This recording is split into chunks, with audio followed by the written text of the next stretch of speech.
Primary school में अंजलि नाम की क्लास 5 की टीचर क्लासरूम में आते ही हमेशा लव यू ऑल सभी बच्चों को बोला करती थी।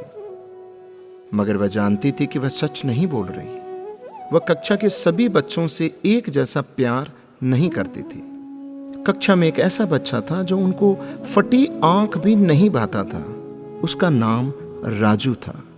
राजू मेली कुचली स्थिति में स्कूल आया जाया करता था। उसके बाल खराब होते, जूतों के बंद खुले रहते, शर्ट के कॉलर पर मेल के निशान। पढ़ाई के दौरान भी उसका ध्यान कहीं और होता था। मैडम के डांटने पर वह चौंक कर उन्हें देखता, मगर उसकी खाली खाली नजरों से साफ पता लगता रहता कि राजू शारीरिक रूप से कक्षा में उपस्थित होने के बावजूद भी मानसिक रूप से गायब है, यानी प्रेजेंट बॉडी एब्सेंट माइंड। धीरे धीरे मैडम को राजू से नफरत सी होने लगी।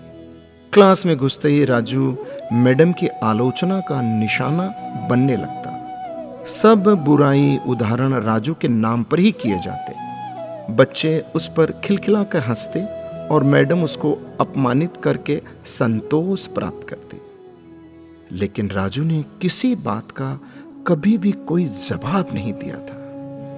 मैडम को वह एक बेजान पत्थर की तरह लगता, जिसके अंदर आत्मा नाम की कोई चीज ही नहीं थी। प्रत्येक डांट, व्यंग और सजा के जवाब में राजू बस अपनी भावनाओं से, खाली नजरों से उन्हें देखा करता और सिर झुका लेता। मैडम को अब उससे गंभीर नफरत हो चुकी थी। पहला सेमेस्टर समाप्त हो गया और प्रोग्रेस रिपोर्ट बनाने का समय आया। तो मैडम ने राजू की प्रोग्रेस रिपोर्ट में सब बुरी बुरी बातें ही लिख दी। प्रोग्रेस रिपोर्ट पेरेंट्स को दिखाने से पहले हेडमास्टर के पास जाया करती थी। उन्होंने जब राजू की प्रोग्रेस रिपोर्ट देखी तो मैडम को बुलाया और कहा, मैडम, इस प्रोग्रेस रिपोर्ट में कुछ तो राजू की प्रगति भी लिखना चाहिए। आपने तो जो कुछ लिखा है इससे राजू के पिता बिल्कुल निराश हो जाएंगे। मैडम ने कहा, सर मैं माफी मांगती हूं, लेकिन राजू एक बिल्कुल ही एसिस्ट और निकम्मा बच्चा है। मुझे नहीं लगता कि मैं उसकी प्रगति के बारे में कुछ लिख सकती हूं क्या। ऐसा कहकर मैडम ने बुरा सा मुंह बना के वहां से उठकर चली गई। स्कूल की छुट्टी हो गई आज तो। अगले दिन हेडमास्टर ने एक विचार किया और उन्होंने चपरासी के हाथ मैडम की डेस्क पर राजू की पिछले वर्षों की प्रोग्रेस रिपोर्ट रखवा दी। अगले दिन मैडम ने जैसे क्लासरूम में एंटर किया तो रिपोर्ट पर नजर पड़ी। पलट कर देखा तो पता चला कि तो राजू की रिपोर्ट है। मैडम ने सोचा कि पिछली क्लासेस में भी राजू ने डेफिनेटली ऐसा ही कोई गुल खिलाए होंगे। उन्होंने सोचा और क्लास 3 की रिपोर्ट को खोला। रिपोर्ट में टिप्पणी पढ़कर उसकी आश्चर्य की कोई सीमा नहीं रही जब उन्होंने देखा कि रिपोर्ट उसकी प्रशंसा से भरी पड़ी है। जैसे राजू जैसा बुद्धिमान बच्चा मैंने आज तक नहीं देखा, बेहद संवेदनशील बच्चा है और अपने मित्रों और शिक्षकों से बेहद लगाव रखता है, ये लिखा हुआ था। अंतिम सेमेस्टर में भी राजू ने प्रथम स्थान प्राप्त कर लिया है। मैडम ने अनिश्चित स्थिति में कक्षा 4 की रिपोर्ट खोली। राजू ने अपनी मां की बीमारी का बेहद प्रभाव लिया। उसका ध्यान पढ़ाई से हट रहा है। राजू की मां को अंतिम चरण का कैंसर हुआ है। घर पर उसका और कोई ध्यान रखने वाला नहीं है, जिसका गहरा प्रभाव उसकी पढ़ाई पर पड़ा है, ऐसा लिखा हुआ था। नीचे हेडमास्टर ने लिखा कि राजू की मां मर चुकी है और इसके साथ ही राजू के जीवन की चमक और रौनक भी। उसे बचाना होगा इससे पहले कि बहुत देर हो जाए। यह पढ़कर मैडम के दिमाग पर भयानक बोझ हावी हो गया। कांपते हाथों से उन्होंने प्रोग्रेस रिपोर्ट बंद की। मैडम की आंखों से आंसू एक के बाद एक गिरने लगे। अगले दिन जब मैडम क्लास में दाखिल हुई तो उन्होंने अपनी आदत के अनुसार अपना रटाया रटाया dialogue I love you all ये दोहराया।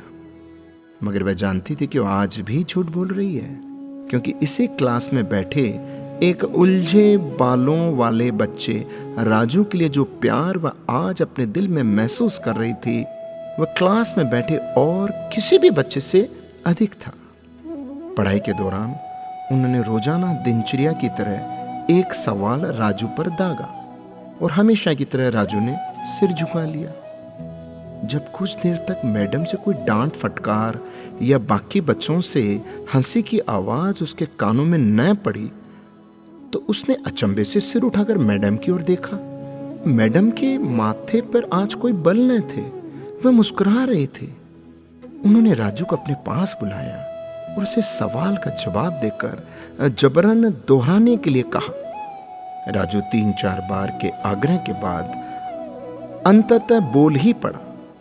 इसके जवाब देते मैडम ने न सिर्फ खुद खुश होकर ताली बजाई बल्कि सभी बच्चों से भी बजवाई। दोस्तों, फिर तो ये दिनचर्या बन गई।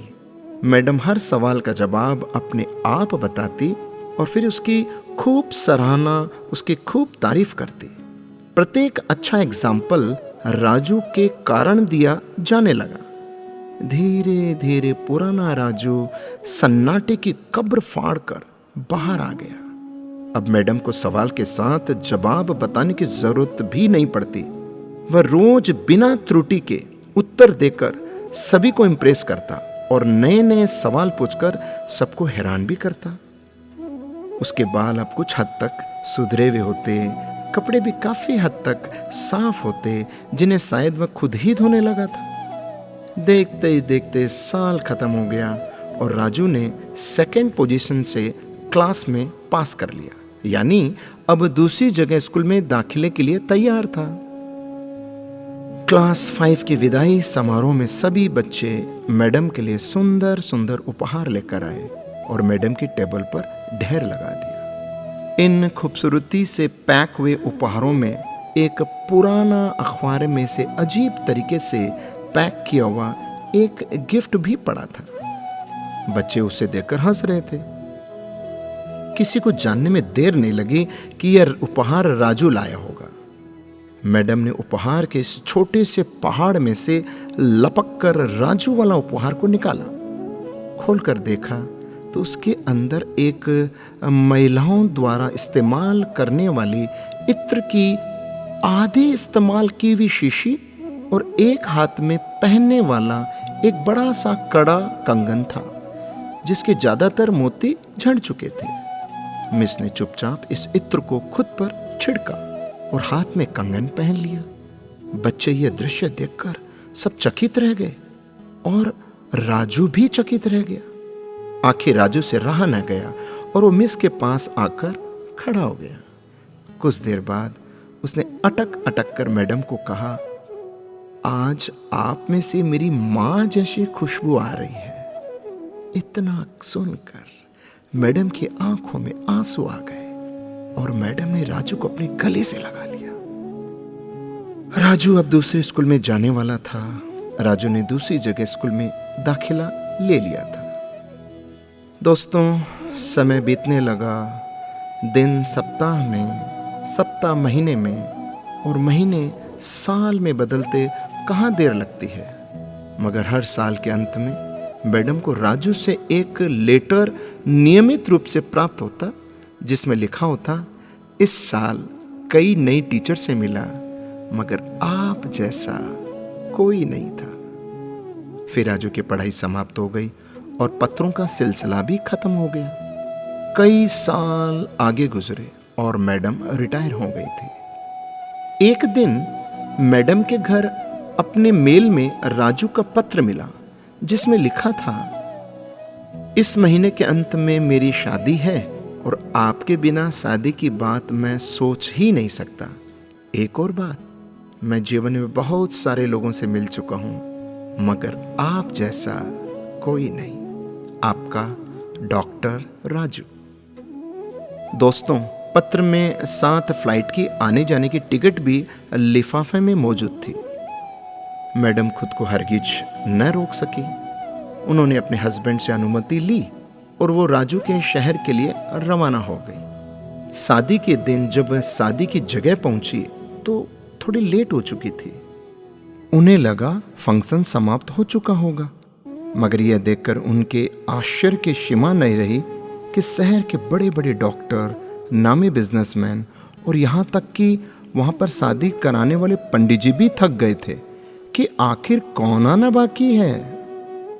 मगर राजू समारोह में शादी के मंडप की बजाय गेट की तरफ टकटकी लगाए उनके आने का इंतजार कर रहा था। फिर सबने देखा कि जैसे ही एक बूढ़ी औरत ने गेट से प्रवेश किया, राजू उनकी ओर लपका और वह उनका हाथ पकड़ा जिसमें उन्होंने अब तक वह कड़ा पहना हुआ था, कंगन पहना हुआ था, और सीधा मंच पे ले गया। राजू ने माइक हाथ में पकड़कर आंखों में आंसू लाते हुए सबके सामने ये कहा, दोस्तों, आज जब सभी हमेशा मुझसे मेरी माँ के बारे में पूछा करते थे और मैं आपसे सबसे वादा किया करता था कि जल्द ही मैं अपनी माँ से मिलवाऊंगा, ध्यान से देखें, ये मेरी माँ है, ये मेरी दुनिया है, ये मेरी सबसे अच्छी माँ है, मेरी माँ, मेरी माँ।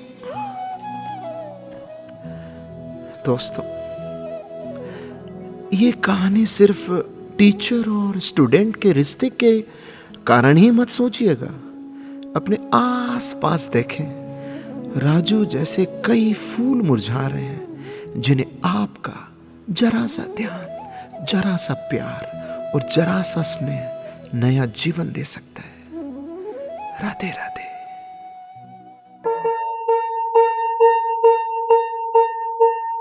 मधुबन खुशबू देता है, सागर सावन देता है, जीना उसका जीना है, जो औरों को जीवन देता है।